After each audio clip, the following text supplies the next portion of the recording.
ఆచి చికెన్ మసాలా. ప్రధాన ఎన్నికల కమిషనర్ జ్ఞానేష్ కుమార్ పై పార్లమెంట్ ఉభయ సభల్లో అభిశంసన తీర్మానం నోటీసులు ఇచ్చారు. టీఎంసీ ఎంపీలు ఉభయ సభల్లో అభిశంసన నోటీసులు ఇచ్చారు. పార్లమెంట్ చరిత్రలో తొలిసారి సిఈసి పై అభిశంసన తీర్మానం నోటీసులు ఇచ్చారు. లోక్సభ సెక్రటేరియట్ కు టీఎంసీ ఎంపీలు నోటీసులు అందాయి. 7 ప్రశ్నలతో ఈ నోటీసులను పంపించారు. నోటీసులపై త్వరలో విచారణ ఉంటుందని లోక్సభ సెక్రటేరియట్ తెలిపింది.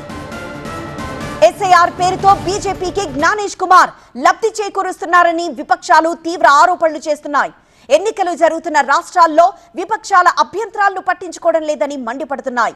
విధి నిర్వహణలో పక్షపాత ధోరణి, ఎన్నికల్లో అవకతవకలపై దర్యాప్తునకు ఉద్దేశపూర్వకంగా అడ్డుపడ్డం, పెద్ద ఎత్తున ఓట్లను తొలగించడం లాంటి అభియోగాలు విపక్షాలు మోపుతున్నాయి.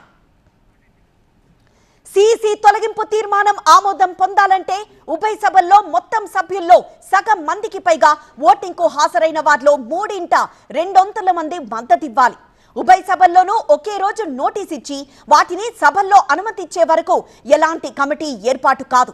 నోటీసు ఆమోదం పొందాక స్పీకర్, రాజ్యసభ చైర్మన్ కలిసి 3తో సంయుక్త సంఘాన్ని నియమిస్తారు. అభిశంసన కారణాలను కమిటీ విచారిస్తుంది.